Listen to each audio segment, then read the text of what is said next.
স্ক্রিনে আমরা যেটা দেখছি এটা হলো নুনিয়া শাক। নুনিয়া শাক কিন্তু বাণিজ্যিক হারে চাষ না হলেও সব জায়গাতেই পাওয়া যায়, যেমন রাস্তার পাশে, বনে, বাদারে, ঝোপে, জঙ্গলে, খেতে, খামারে, সব জায়গাতেই।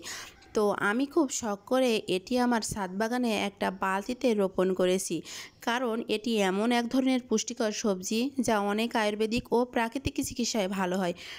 প্রথমত এটি ফ্যাটি অ্যাসিডের অসাধারণ এক উৎস। সাধারণত এই ফ্যাটি অ্যাসিড মাছ বা সামুদ্রিক খাবার থেকে পাওয়া যায়, তবে নুনিয়া শাকের মধ্যে রয়েছে উচ্চ পরিমাণ ওমেগা 3। এটি হৃদরোগের ঝুঁকি কমায়, রক্তচাপ নিয়ন্ত্রণ রাখে এবং ব্রেনের ফাংশন উন্নত করে। দ্বিতীয়, এটি অ্যান্টিঅক্সিডেন্টের ভীষণ সমৃদ্ধ একটি খাবার। ভিটামিন এ, ভিটামিন সি এবং বিটা ক্যারোটিনের উপস্থিতি শরীরের কোষগুলোকে ফ্রি র্যাডিক্যাল ক্ষতির হাত থেকে রক্ষা করতে সহায়তা করে। এর ফলে বয়সজনিত সমস্যা কমে এবং ত্বক আরও উজ্জ্বল হয়।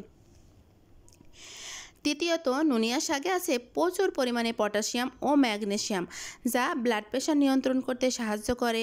এটি শরীরের ইলেকট্রোলাইট ব্যালেন্স ঠিক রাখে এবং পেশির কার্যক্ষমতা বাড়ায়।